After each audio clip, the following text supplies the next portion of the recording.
Hey everyone, and welcome to the Vita Cast, episode 92. I am your host, Tyler Oltoff, and joined beside me, not physically, but across the world, kinda. It's Kyle Wakeling. What's up, Kyle?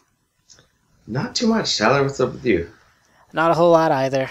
Been pretty busy, but hey, we're here now. That's true. That's true. What about yourself? Well, I kind of already answered that. Well, answered more in depth, Kyle. More in depth. Well, for the last couple of hours, I've been fixing the script and dealing with all that shit. So that's been my, recent history. Well, all right. That's nice. But we're here to talk about the Vita, so we should do that, right, Kyle? Absolutely. Well, I guess I'll jump into it. My Vita is backing up to my computer right now, so I can't really look at my trophies. But I think I have a good enough memory to recall a few of the games I've played. And I know I've played some Resident Evil. Excuse me. I also played some Danganronpa, another episode. I also played a bit of Killzone Mercenary, some Soul Sacrifice Delta. You and I did a live stream the other day, and that was a lot of fun. You should definitely check out the replay of that going live soon. What else did I play? Now I gotta think hard. Oh, I've been playing some more Virtue's Last Reward because I want to finish that game, and I really think I should play the first one, but I'm really contemplating just watching like a live, or not a live stream, just like a YouTube Let's Play of it, because I really don't care to go buy the game and try to finish it when I've got all these other games to play, so I might try just doing that, but I don't know. Anyways, what else did I play? There's probably something. I think I played, what is it called? That Super Time Force Ultra? Yeah, I think I played a little bit of that. That game's hard, but fun. I need to play more of it, but again, just so much stuff to play that it makes it very difficult. What else? There's something. There's something that I'm forgetting about. But anyways, what about you, Kyle? Well, I've been playing quite a bit this week, actually. Started off the week with some Tetris Ultimate and some Resident Evil Revelations 2. Mostly just kind of screwing around and playing. Not really trophy hunting yet, but I'm definitely going to be doing that on Resident Evil Revelations 2 at the least. Also played some Hot Shots Golf. I forget, did we play this week, or was that just me? I know we did play. Maybe that's what I was forgetting. I think that's what we played earlier this week. Yeah. So we played some of that. And then we played stupid-ass Minecraft. Oh, yeah, so, there was that. If you want to see me rage and play Minecraft the complete wrong way, it's up on the YouTube channel, so check that out. Did I upload it to the Vita Lounge channel? Yes, you did. Okay, I can't remember if I did or not. I was like, oh, crap. Totally forgot you about did, that. I checked. Okay. Also played some more Amnesia Memories. That's actually pretty good. I wasn't sure how I was going to feel about it after I started. I was a little more sure before I went in, so that kind of fucked me up a little bit. But when I started, I was like, okay, this kind of seems badly written, but it was just that the character was an asshole, so that makes sense. So yeah, decent game. I'm not super far through it. I've only done one and a bit of the routes, but it's interesting so far. And I'm gonna have to agree with Liam that it's a pretty good game. Also played some Soul Sacrifice Delta with you. That was pretty fun. But we have to play more of that because you have to catch up so I can get some trophies. And I also cleaned up some trophies on Danganronpa, another episode of Ultra Despair Girls. Just mainly going around shooting Monokumas and collecting money because there's lots of shit to do with that. So yeah, that's my week. Not too bad, not too bad. Not too bad at all, I think. Well, all right, let's jump into the reviews this week. We got a couple here. So first up, we've got Back to Bed, which was reviewed by James, and he gave it a 3.2 out of 5, and he says, quote, Back to Bed is an audacious take on the puzzle platformer genre, appealing graphics and a clever, albeit mild story where weren't enough to cover up the lack of truly inventive puzzles. It's not a bad game, but by any stretch of the imagination, but its short duration and uneven difficulty doesn't match up with its unique world, end quote. So yeah, I didn't play any of this game, so I really don't know too much about it. What about you, Kyle? Me either. I don't know shit. Well, go check out the review for Back to Bed if you want to know more, because Kyle and I are in the dark when it comes to this one. So we were in bed while this was being played. Well, all right. You want to take the next one, Kyle? All right. So the next one is one that you might have seen if you grabbed our last issue of the Vita Lounge magazine, but now it's up on the site. It's the Mo Chronicle import review by Adrian. He gave it a 2.8 out of 5, which isn't a great score, but, you know, if you like the genre, you might like the game. And he says, quote, Mo Chronicle's strong point is its humor, and it's too bad that it's not enough to carry the game. With games such as Demon Gaze and Operation Abyss out right now, you're better off to pick one of those for a pure dungeon RPG experience, end quote. So, yeah, he's recommending other games. That's not a good sign. No. But at least you have the option to get other games, right? That's true. So, yeah. All right. Well, that's all we got for the reviews. So let's jump into the new releases. Kind of a short week here, so we'll get right into it. For North America, we are getting Rugby World Cup 2015 for $39.99 and Fat City for $12.99. Kyle, what about Europeans? What are they getting? All right. Those Europeans are getting Curses and Chaos, which is out on the 11th. It's €14.99, £11.99, and £22.95 Australian dollars. They also got Danganronpa, another episode, Ultra Despair Girls on the store. It was already out physically. And that's €39.99, £34.99, and £54.95 Australian dollars. And then there's also Gem Legends, which I have not heard of at all. And that's out on the 11th as well. And it's €4.99, £3.99, and $7.55 Australian dollars. A crazy week, right, Kyle? Yeah, kind of weird. It's, yeah, I don't know. Are you gonna get? We've had crazier the last couple, but yeah. Are you gonna pick up any of these? Well, I already have Danganronpa, which is only coming out in Europe, so that doesn't really matter. Curses and Chaos, I don't know. It might be something I pick up cheap. As for the North American releases, Rugby World Cup, probably not. And Fat City, definitely not. I looked at it and the gameplay is just not for me, though it looks like it's alright. I don't know. Yeah. Yeah, I don't know how to play rugby, so I don't want to buy a sports game for something I don't know how to play.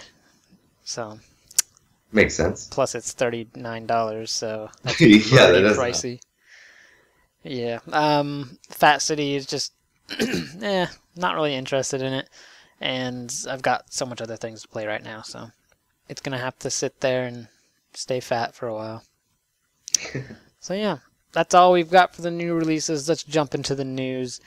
And first up, a few days ago we brought you the news that the upcoming RPG Tokyo Xanadu from Nihon Falcom would feature an array of minigames. We now have further details on these new distractions. My voice is hating me today. Hold on, water break. Alright. Up first, though, we have details on a brand new location to explore called Morimiya Memorial Park, a large, picturesque park which has a lot of natural beauty, as well as a gorgeous lake running through its center. It is the main location for relaxation, and is located in the western part of Morimiya City.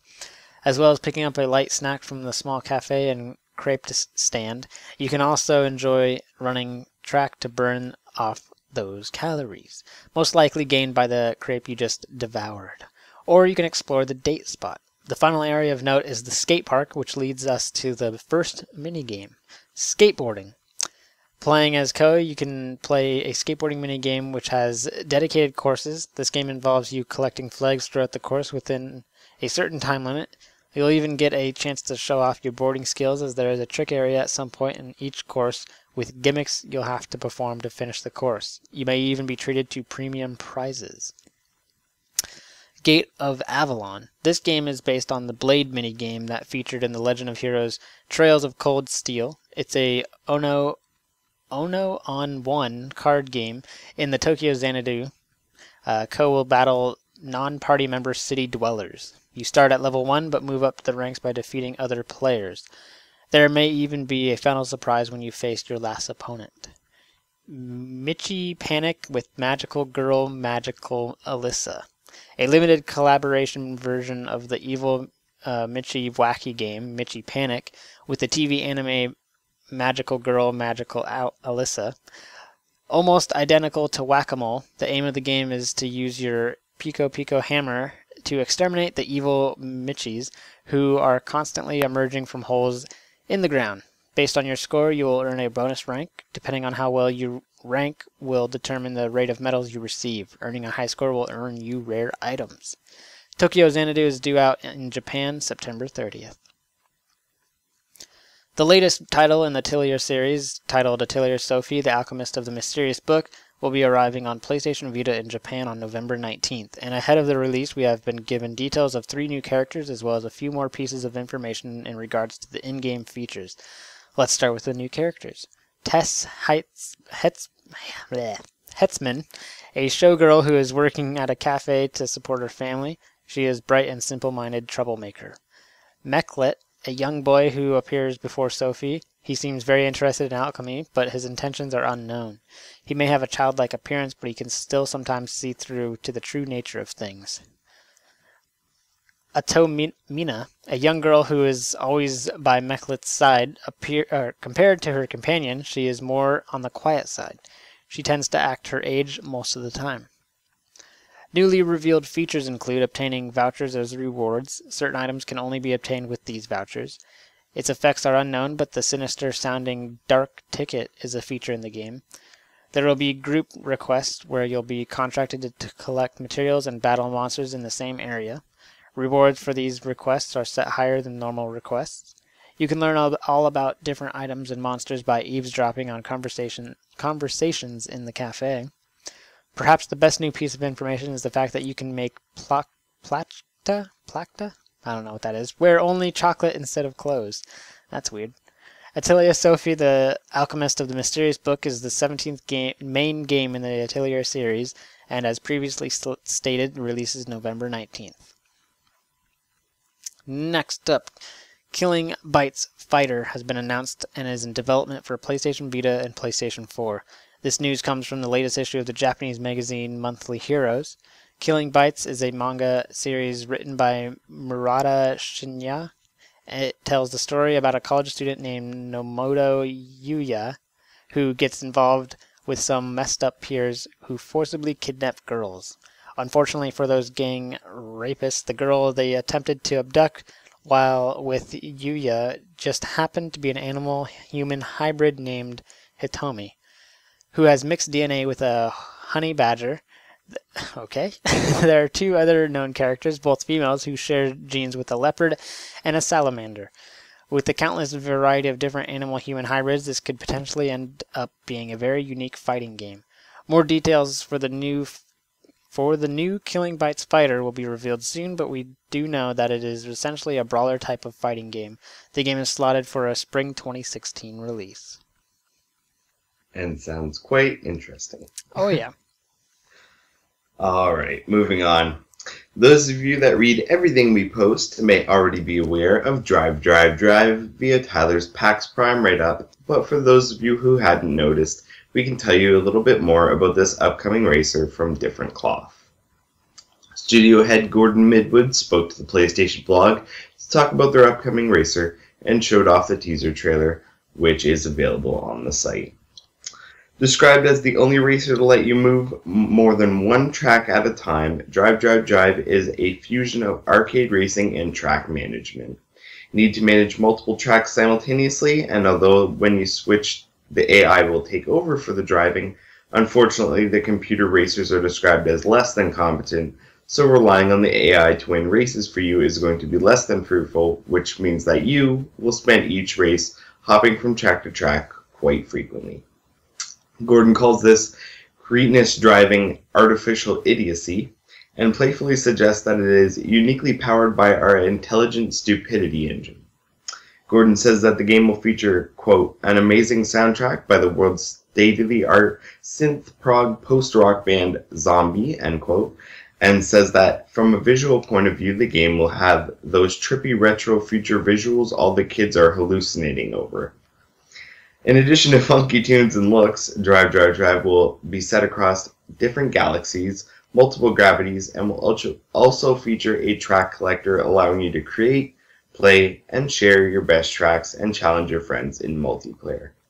Drive Drive Drive is set to release in 2016 and will be published by Choice Provisions. And moving on. Bracket Games 3-Force Home Extended Edition is an atmospheric visual novel short story about a family. There is a storm approaching, and in the game you will guide Kelly through the Nebraska's countryside in order to get home. As she is driving, Kelly speaks to her parents and brother on the phone, and an intimate story based on mature themes such as adulthood and family breaks through based on dialogue choices that you make. This extended edition of the game adds more story branches to the main narrative and introduces an epilogue, as well as other features that flesh out the characters that star in 3-Force Home. It'll be available sometime later this month for you to get your hands on. A few weeks ago, we brought you news that Shovel Knight's free expansion, Plague of Shadows, would be arriving soon for the Vita. Now we have news on what challenges and changes the expansion will bring. David D'Angelo of Yacht Club Games featured some of the differences between playing as Shovel Knight and Plague Knight on Gamma Sutra. The major differences are that Plague Knight depends heavily on explosions and is a scientist who crafts items with his alchemy. He also is wild, maniacal, and dangerous, and their goal when developing him was to make it feel like you're controlling the character you saw in the original boss fight. With all this in mind, Yacht Club started working on his moveset, which Burst is at the core of. Burst is used by holding the attack button, which charges it, requiring some forward thinking and precision to get it right. The move results in larger reaching horizontal jump than Shovel Knight could manage. Once a horizontal burst is detonated, the player's left and right input does very little to change it. This captures Plague Knight's wild spirit, the seemingly out-of-control jumping in his boss fight, D'Angelo explained. Yacht Club made Plague Knight's running speed slower and jump height lower in an effort to make Burst feel more wild. However, to ensure he can reach similar heights as Shovel Knight, Plague Knight has double jump. The double jump can be used with Burst to reach far platforms. Quote, when combined with burst jumps, players can move more accurately adjust where and how to land. Or they can take advantage of burst momentum to keep their faster momentum. End quote, D'Angelo wrote. As mentioned, Plague Knight loves explosives and he throws them instead of Shovel Knight shovels. He throws a series of 3 short-range bombs quickly, meaning he can attack from a distance, but the real difference is when bombs are thrown in the air. When he attacks in the air, the bombs are thrown at a 45-degree angle, allowing for platform clearance before landing. Throwing bombs in the air also slows down Plague Knight's movement. Quote, this was an important design for 2 reasons, D'Angelo noted. First, it provides a consistent way to control Plague's airspeed, since the bomb's burst speed and arc is fixed, giving the player the ability to stop themselves or slow down was very important. Second, it makes it much easier to be accurate with the bomb as an attack, as the player can lock onto the right place before unloading attacks on the same target. Without slowing down Plague, a lot of players would be showering an area with bombs rather than pinpointedly hitting their targets. End quote. Plague Knight's knockback distance after taking damage is also greater than Shovel Knight's. For example, he could easily fall into a pit after being hit by an enemy. You could avoid this, though, with double jump. Those are all the major differences between the 2 knights, though it was noted that Plague Knight will also further differ himself as you upgrade him and unlock armor. That's all for now, but I'm sure we'll be hearing more soon. Randall is an upcoming PlayStation Vita game brought to you by the guys from We the Force Studios. Heavily influenced by Guacamelee, Randall is set in a dystopian world that doesn't seem like a departure from our own future. Society is content living under the constant surveillance and absolute power of a malicious dictator. In this police state, players take on the role of Randall, a powerful telepath with a touch of schizophrenia. His abilities allow him to control and play as every single character on screen, seamlessly swapping between them and exploiting every power that they have. I was able to get my hands on the title during my time at PAX, so I'll be updating my impressions soon, so look out for that. As for Randall's release date, we're looking at sometime in 2016. Square Enix has announced that they're shutting down Dead Man's Cross on Vita. Dead Man's Cross only released this past February on PlayStation Vita, but that isn't stopping Square Enix from giving it the axe. That's right, due to shut down on September 30th, Dead Man's Cross for Vita will soon be no more. But there's a sliver of good news there if you play on the smartphone too. Smartphone gamers will continue to be able to play Dead Man's Cross, and you can even transfer your Vita game data over via a new data transfer button on the info screen. It'll ask you for a password, which you then use alongside your player name on iOS or Android to recover your game data. Oh, and word to the wise, Dead Man's coins don't transfer, so be sure to use them before you transfer your data over if you want them to count. Users eligible for the data transfer must have played the game before July 30th, but you'll get 10 elite hunt permits and 10 energy drinks when you migrate to the smartphone version. Either way, though, you've only got just over 3 weeks left on the Vita version, so now might be the time for one last Dead Man's Cross gaming session if you've been procrastinating it. Next up, in the most recent update for Atelier Sophie, Gust have introduced even more new characters, as well as introducing a new feature known as Group Requests, as revealed in a recent issue of Dengeki PlayStation. First up is Group Requests. These are offered to you by NPCs in the game's main town, and they offer greater rewards than normal quests by making you do a series of quests in a single area. Completing group requests earns the player vouchers which can be spent on various different items throughout the game, including an item known as a date ticket. Next up is the newest additions to the game's cast, which include 3 characters this week, starting off with Meklet. This kind of is repetitive from my last story I read, so apologies. A young boy who appears before Sophie at every opportunity he gets and is often seen traveling around with Atomina. His intentions are unknown, but he does have an interest in alchemy. Speaking of Atomina, she is very much the female version of Meklet, but she has more of a quiet... This is like exactly the same of what I just read. I'll just skip that part. The third and final addition to the character roster for this week is Tess Hetzman, an 18-year-old girl who works at the cafe. As the poster girl for the cafe, she only works specific days of the week. As the eldest child in her family, all of her other siblings are brothers, and while she may have a cheerful personality, she doesn't let this take over her dedication to her work. Her cheerful personality can also cause her to be quite the troublemaker and can often cause her to do things without thinking about the consequences. Atelier Sophie, The Alchemist of the Mysterious Book, was initially due for a September release, but was recently delayed until November 19th, so the game could be polished some more, but be sure to stay tuned for further updates leading up to the game's launch. Alright, moving on. The completion of upcoming Genkai Toki series title, Moero Crystal, might not be the end of play, especially if you're addicted to the game's naughty scratch feature. It has been revealed by this week's Dengeki PlayStation that Moero Crystal has a post-game mode that pits you with completing scratch mode with 100 different girls as fast as you can.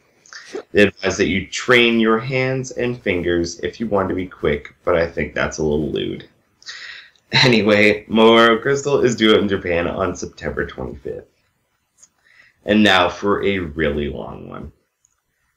New information about Yoronunai Kuni's battle system, alongside various characters from the game, have been showcased in new preview for the game courtesy of Dengeki Online. The game is set in a world where people have their night stolen from them by monsters so that they are unable to sleep. Yoronunai Kuni's story focuses on a girl named Arnis who fights to save her friend Leoridas, who sacrificed herself to seal away the ruler of the night. Arnis can command an army of monsters known as Servant to battle alongside her. as well as being able to transform herself and her weapon when battling the monsters that feature in the game. Servant come in many different types, and they will have their own style of fighting. Bonded by a blood contract, it will be critical that you learn how they differ and then raise them so that you can have them fight alongside you in battle. When you are in battle, you can use a Servant Burst command that uses your SP and can have a range of effects from healing members of your party to dishing out the damage, depending on the type of servant. As you level up your new servant, you will notice that they go through various changes. Not only will they level up, but they will change in appearance, color, and can even multiply in number. You can also add servant to the top of your transform and weapon change abilities to unlock more ways of defeating monsters as you make your way through the game. You will need to manage the weapon change ability, as it's important that you change this depending on the enemy's status. By changing your weapon, you can affect your servant's abilities, which will have a knock-on effect on the battle, allowing for even more possibilities. The transformation ability is particularly useful when doing battle with a tough enemy. By using it, you will give your servant extra abilities to allow for you to get the upper hand in battle. So in order to succeed, you will need to do battle with the game's demons using the weapon change and transformation features, whilst also taking into account how much abilities will affect your servant so you can set up your squad to maximize your potential attack force. Anywho, there's also Nightwalkers, an attack type servant. The Nightwalker dives at its prey, attacking them with sharp claws. The Toy Troop is a copy type servant, especially skilled at attacking enemies in the air and getting stronger as its numbers increase.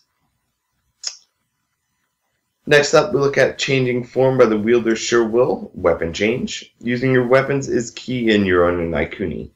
Not only will you change Arnis's fighting dependent on your battle ahead, but you must also be aware of how each weapon forms special features and how they will affect your servant.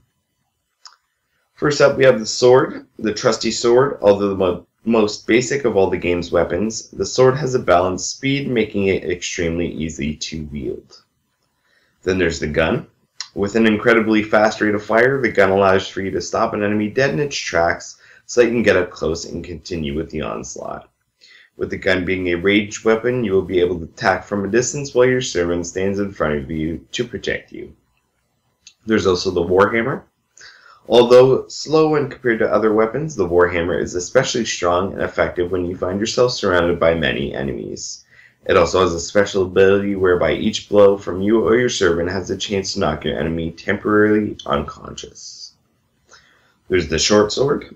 The short sword has a blood hit effect that allows for both you and your servant to gradually steal HP from your enemies. On top of this, it also allows for you to slide under an enemy's attack. And the longsword. The main appeal of the longsword is its reach. Even weak attacks have a wide swing that can take out enemies from the front and also from the side. When you have the longsword equipped, your servant will go into offensive mode, a type of berserk mode where they can repeatedly attack the enemy with strong attacks, not stopping until they are dead. And Blood Awakening Transform. Arnis will be able to wake her ghost form by using the half ghost blood that flows through her.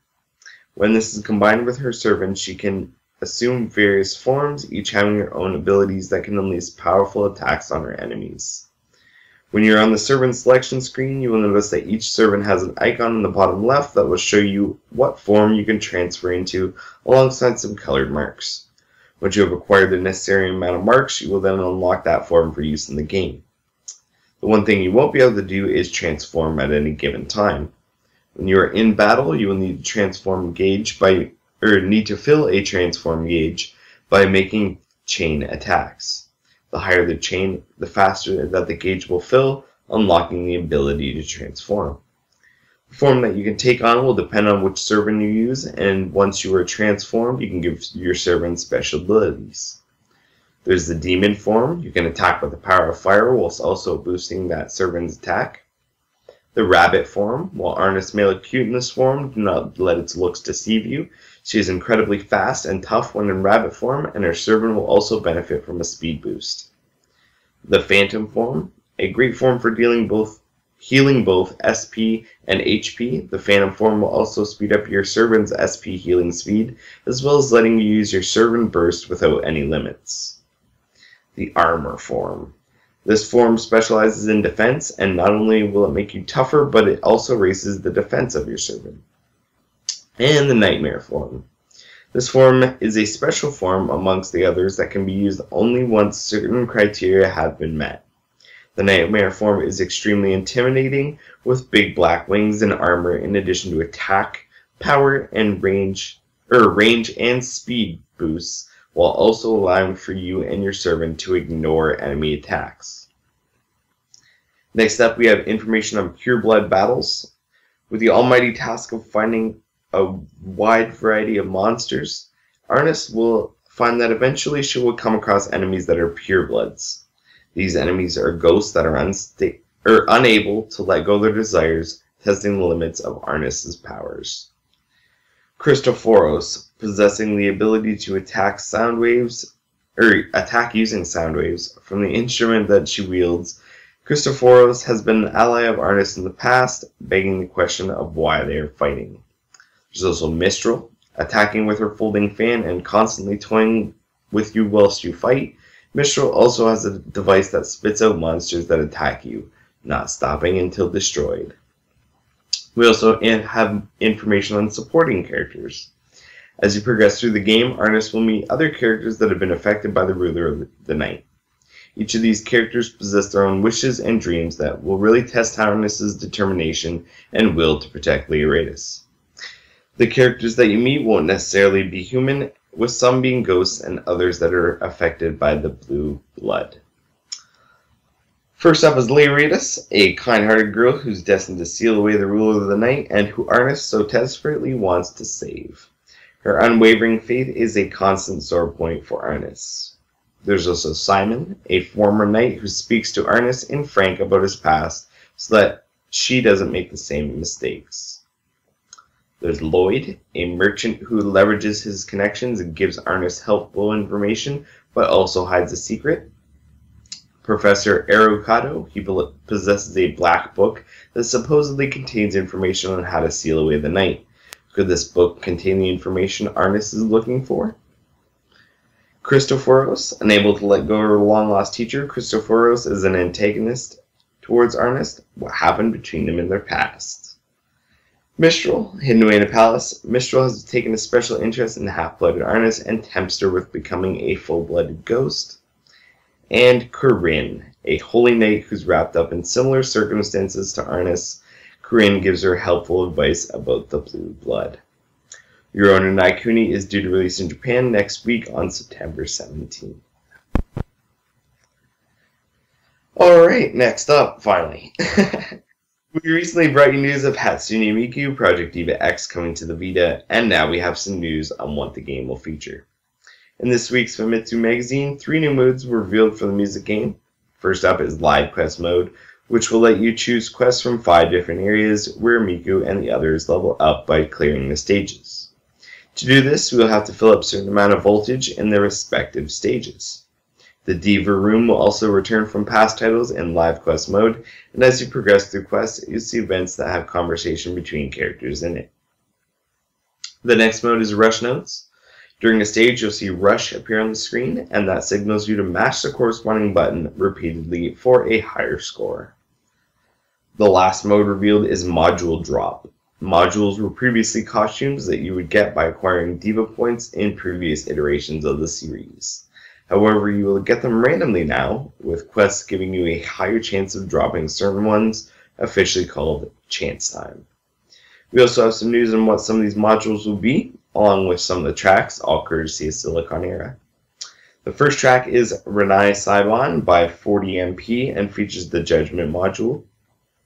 The next track is Raspberry Monster by Honeyworks and features the Raspberryism module. And the last track given is Strangers by Heaven ZP and features the Silent Voice module. Hatsune Miku Project Diva X releases in Japan this March. Alright, time to get into some release date announcements.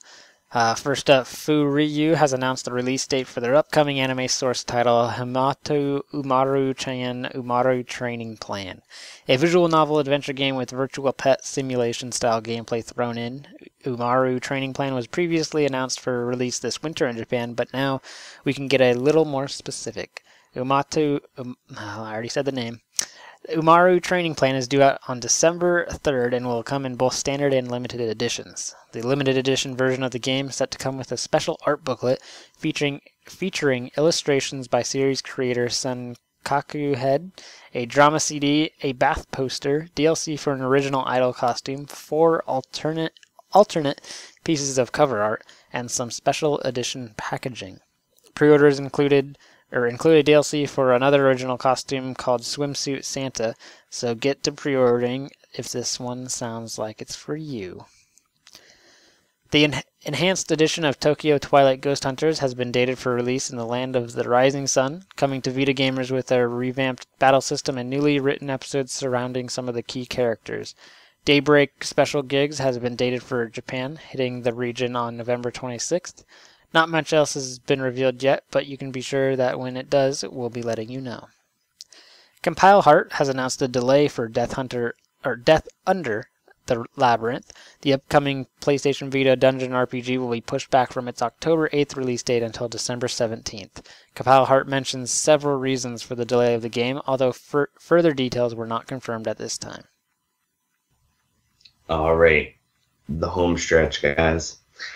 Dengeki Bunko Fighting Climax Ignition, the update of the 2D fighter Dengeki Bunko Fighting Climax, was released in Japanese arcades this past July, and now Sega has revealed that it will be heading to Sony platforms later this year.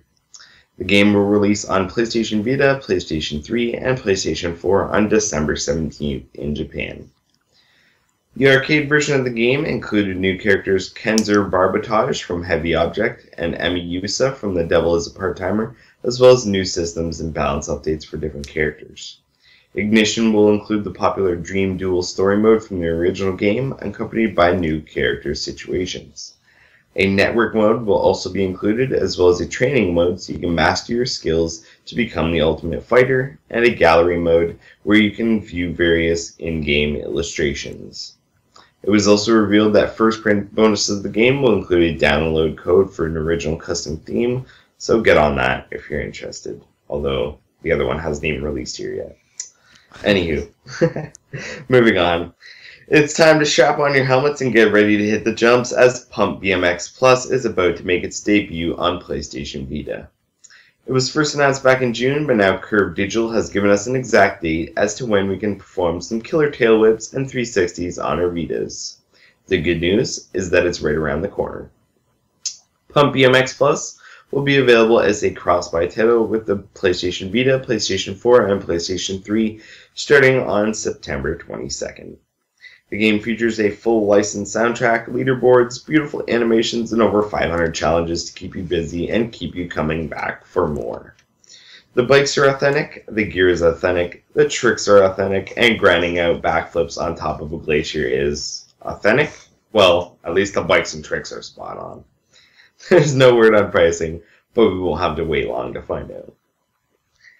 And the last piece of news. This speaking is getting to me. Sound it out. Axis Games' Twitter account made release date announcements for 2 of their upcoming Otome visual novels, Code Realized, Guardian of Rebirth, and Norn 9 VAR Commons. 2 Otome Idea Factory source Otome titles that have been announced as making their way to North America via Axis Games' localization have been given release dates via everyone's, okay, maybe only my, favorite social media site, Twitter. Here's the announcement for Code Realized Guardians of Rebirth. Quote, Date 1. Code Realized will be out in the wild and ready to be played by you on October 20th, 2015. End quote. And the announcement for Norn 9 VAR Commons? Quote, Date 2. Norn 9 will be emerging from its alcove to become Miss Personality on November 3rd, 2015. End quote. So there we have it, folks. 2 Otome games in a 2-week span, and less than 2 months from now. Are you excited? I'll give them a try if I get the chance. After all, Amnesia Memories is the Natome title from Idea Factory and is more than competent in both Liam's and my opinions. Anyhow, that's the news. Whee! Yes, we indeed. Well, all right. Let's get into that talking point, Kyle. What is it? All right, well, as usual, Tyler, it's announced release games we're looking forward to from the week. So what looks good, Tyler? All right. Steins Gate, of course, the new one. I really want to play the first one, and I still have not got my copy yet because of the delay on the special edition that I pre-ordered. So eventually I'll get it, and then I'll see if I actually am excited for the next one, which hopefully I will be. Also, I played Randall, so I kind of know what to expect, and if you're a big fan of Guacamelee, then I have a feeling you're going to love Randall. It's definitely challenging, and it's very interesting and unique, even though it still has like clear inspiration from Guacamelee. So definitely keep your eyes out on that one, as I am. Also, what else we got here? That Pumped BMX game, that looks pretty interesting. It reminds me of Ollie Ollie, and I really enjoyed Ollie Ollie, so I'm all for that. What else is here? Tokyo Xanadu, of course. I really want that to be announced to come west, but you never know. So yeah, other than that, all the usual stuff I'm excited for. What about you, Kyle? Well, I'm going to have to agree with you on Tokyo Xanadu, and I'm going to throw in there Euro no Naikuni as well. Both of those need to be localized. And of course, that Hatsune Miku Project Diva X game too. So all three of those sound good, but they need to come over first. Randall, you told me about it. I read a bit about it, and yeah, I'm interested. I'll be down to play that when that comes out, so count me intrigued. Also, Drive, that game looks really weird and interesting, so I'm going to have to give it a play when it comes out, so that'll be a little while off, but yeah, I'm down for that. Also, what else? There was something else here. Maybe. Possibly. Oh, Dengeki Bunko Fighting Climax. I'm waiting for the one to come out over here, and then we'll judge whether I want that second one or not. And those two Otome games, I'll play those, so I'm down for those, I guess. And Pump BMX Plus. You said it looks like Ollie Ollie. I think it looks like Ollie Ollie mixed with Urban Trial Freestyle, which is perfect because I pretty much always played Urban Trial Freestyle and was like, why can't I do proper tricks? So, yeah, that works for me. Yeah, so all those. Lots of stuff. Oh, yeah. Lots and lots you know the drill. Yep, just continually adding to our backlog of craziness. Pretty much. It's wonderful, he says with a sarcastic voice. But also serious, because it is nice. It's a good problem, Tyler. Yeah. Well, all right. Let's jump into the listener mail here. We've only got one, but there's multiple questions from this one person. So. Well, there's actually two there now, Tyler. Well, let me hit the refresh button. God damn it! Well, look, yep, there sure is. All right. Well, would you like me to take the first one, or go would ahead. you want to? Oh, okay. No, go ahead. All right, here we go. First one we got. Hello, smiley face. You guys do a great job with the podcast and keep up the great work. My questions are the following. First up, how do you feel about Tearaway Unfolded coming to PlayStation 4 this week, and if you played it, does it feel as great as it did on Vita? I asked this due to how the original was built for the ground up for the Vita platform, so I'm interested in seeing your thoughts on the PlayStation 4 version. I don't own a PS4. Kyle, let's just jump into that one right away. I already know your thoughts, but just lay them out. Yeah, my thoughts are that it shouldn't have been pulled off the Vita. It was a made-for-Vita game. It was one of the exclusives, and it, in my opinion, is a bad decision to fucking bring it to PS4, and I'm a little salty. So yeah, not interested, won't be buying it, unless it's like ridiculously cheap, like I'm talking less than $5 on sale. And yeah, I'm just really not interested in it. It kind of leaves a sour taste in my mouth that they that they ruined one of our exclusives. Yeah, it's a little sucky for sure, because obviously it is a business and whatnot, but how much they hyped how Tearaway was for the Vita and how it uses all its features and it can only be done on the Vita, and then here we are getting a PS4 version. It's like, what? Yeah, you guys are just completely lying to us. So, I mean, I'm sure it's going to be fun for people that didn't play it on the Vita, and it's going to be all this craziness. People are going to talk about it, but its real home is the Vita, and if you played it on the Vita, I think you're good to go. I don't really see a reason for me, personally, to jump into it again. I enjoyed it my first time, and I know it's going to happen, so why would I want to do it again? You know what? I actually just had a thought. What's up? You know what would have completely almost eased my saltiness of this game coming to PS4? What's that? If there was like a special feature where if you had a Vita, you could link your Vita to the PlayStation 4 and use the Vita as the controller and play the game like it was actually meant to be played when you're doing papercraft stuff. That'd be interesting. Now that I would play. Well, alright. But they didn't, so you're not gonna.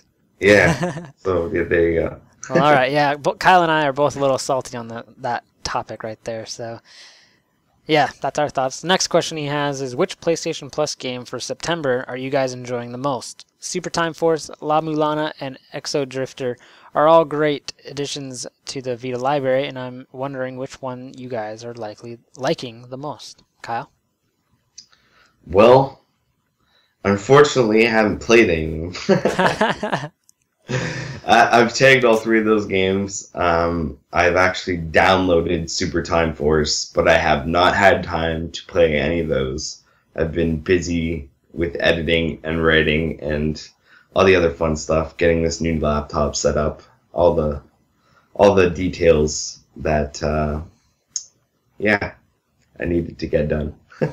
But as far as which one I think I'm going to enjoy, that one's easy. Super Time Force Ultra. Easily looks the best to me, and it's the one that I have downloaded, so it's the one I'm most excited to play, so there you go. Unless it's completely broken, which I haven't heard anything, I think I'll be good. I heard there's a game-breaking bug. Well, there's a game-breaking bug, but the game isn't broken to like you can start playing it and like it works. You know what I mean? Right. Yeah. Well, yeah, we're both gonna be kind of lame on this answer because I have only downloaded Super Time Force and I have actually played it. And I at least you're better than me. You've played the game. Yeah, La Mulana and is it Zeo Drifter or is it Exo Drifter? Zeo Drifter, I believe. Okay, Zeo Drifter. Yeah, both games just don't look too exciting to me, so I didn't even tag them. I don't care about them. Like, I really don't. So, actually, I think I already have La Mulana. I think I got a review copy, and I never even did anything with it. But anyways, that's another story. But yeah, Super Time Force, that's where it's at. Next question he's got here, and the last question is, which PlayStation Vita games are you looking forward to playing this fall? And he ends it with, thank you for your time and have a great day. Smiley face, and that was from RK128 on the forums and NeoGAF. So Kyle, what games are you looking forward to playing this fall? Okay, stuff that's not out that I'm looking forward to playing. Well, that Poncho game looks interesting. I'm not sure exactly when it's coming out, but it's supposed to be imminent. They were saying, I think, September, but there was no lockdown date, so that one. Corpse Party Blood Drive, that one definitely looks interesting to me. I'll be keeping my eye on that, although I don't know what I'm going to do. I might play, or watch, like, a Let's Play of the earlier games or something. Like, I gotta get caught up. I hate jumping into the story at the end or whatever the hell. Yeah. So that. Super Beat Sonic. That game looks pretty awesome for a rhythm game. That isn't, stylized like a Hatsune Miku game. I like those kind of stylized ones more, but yeah, Super Beat Sonic has grown on me. So that. Also, Legend of Heroes Trails of Cold Steel is supposed to come this fall. I'm interested in that for sure. And yeah, I'll be picking it up. What else? Code Realized, Guardian of Rebirth, and Nord 9 Bar Commons. Both of those look good to me, so I'll be keeping my eye on those as well. What else do we have? A couple more things. Oh, Sword Art Online's in this fall, technically. November 13th and 17th, I believe. So that for sure. What else? What else? I can't really think of anything else, Tyler. I think Valkyrie Drive Bikuni might be in there. What about that Dengeki Bunko fighting climax? Oh, yeah, that too. Dengeki Bunko fighting climax. Thanks for reminding me. No problem. But yeah, I think that's it, or close to it anyway. Not What too about bad. you, Tyler? Well, you named a lot of what I was going to say, so I'll just go through it real quick. Corpse Party, Blood Drive, yes, I'm really excited for that. The Legend of Heroes, Trails of Cold Steel, oh yeah. I've already got Lost Song. I imported the Asian version, but I most likely will be picking up the American version, just in case there's tons of DLC that comes out, and that's the only way I can get it, so. Also, Persona 4 Dancing All Night. I am super excited for that. I've got like the $80 Disco Fever edition pre-ordered, and I got the rolled eyes from the girlfriend when she saw how much it was. So, on top of the new Vita that I'll be getting, and if I showed her every game that I'm going to be getting towards the end of this year, she'd probably just slap me or something. That's okay. Let me do some math here. All right, let's. You know what you need to do, Tyler? What's up? You need to tell her, listen, at least I'm gaming on Vita. Vita games max out at like $40. If I was gaming on PS4, it would be like $60. That's very true. Or more for special editions. That's very true. Yeah. Well, all right, let's do some math here real quick. So I'm getting the blue Vita, so that's $200. Yep. I'm getting the Persona 4 Special Edition, that's $80. I'm getting Corpse Party, which is basically $50. It's $49.99. I'm also getting... I don't know if we'll be getting a review copy. Do you think we'll get a review copy of Legend of Heroes? That's XC, right? Yeah, Exceed. Yeah. All right. Yeah, we'll get a review copy of that. So, I don't technically have to buy it, but I might buy it just because it's physical. But anyways, I won't add that one yet. And then all the other games I can't think of right now. What else am I getting? Oh man, I can't think of it. But anyways, right there, that's $330. That's just coming up in the next, like, 2 months. Yep, that's a lot of money. And I'll probably spend more than that because I'm constantly buying stuff, and there's other games here. Like, I don't know if I want it. I kind of do just because it has multiplayer, and I'm wondering if you're going to get it, Kyle, and that is the Earth Defense Force 2 game. Meh. Not a fan of it? Not really. See, I didn't play the one that first came out on the Vita, but I'm looking at the screenshots and seeing that it's online multiplayer. I'm like, oh man, Kyle, come on. I don't know, man. Maybe if you're getting it. See, that's the thing. It's kind of like, if you're getting it, I'll get it for sure. I mean, it has online cooperative play, new playable class, 4-player online co-op. There's jetpacks, Kyle. There's vehicles. Jetpacks, Tyler. There's jetpacks, vehicles. Come on. Think about it. I'm thinking. Well, anyways, yeah. Quite a bit of stuff coming out that I'm excited for. So thank you, RK128, for your questions. And, Kyle, what's the last question we got here? All right, our last question is from Mr. Alsvita on the forum, and he asks, when is the release date for Earth Defense Force 2, September 22nd, or in October? What do you think, Tyler? Well, I actually am looking at that thing right now because we just talked about it. Amazon is saying October 20th. I don't know if that's the actual... I think Amazon's wrong there. Really? Yep, I'm pretty sure it's October 6th. Well, it's one of those... It's October! Yeah, it's October. It's not September 22nd. I don't know where that date came from. Yeah, well, there you go. October, you get to squish some bugs with guns, or be squished by bugs with no guns. That's how it works, right? Sure. I've never played an Earth Defense game, so I really don't know. Anyways, thank you for your question. That's all we got, right, Kyle? Absolutely. Well, we would do Guess That Game, but obviously Liam is not here, so we're going to go to check this out. And it's my turn this time. And there's a big sale going on right now. It's not super big, but there's a sale. It's the 20th anniversary sale. Quite a lot of games out there to check out. And some really good Vita titles that are basically half off if you have PlayStation Plus. So definitely check them out. I'm actually contemplating picking up the Ratchet and Clank collection because I've been wanting it, and it's only $15 right now from its original $30. So very, very tempting. Although I still haven't finished the Sly Cooper collection, so that's the only thing that's stopping me. But then Kyle made a great point that then I'd have it and I could play it whenever I wanted. So damn you, Kyle. But anyways, my logic makes you crazy, doesn't it, Tyler? it does. Well, alright, yeah, that's my check it out. I think Kyle would agree there's some great games in there. Indeed. So get on it, check it out. Let us know what you picked up. So we don't have any threads to check out, do we, Kyle? Unless you updated it again and I need to refresh. We don't, although I want to point out that the community top 10 Vita games in the PlayStation Vita games section could use your attention if you haven't got there. We want to hear your top 10 games for inclusion in a future edition of our magazine. So get on it. Well, alright, there you go.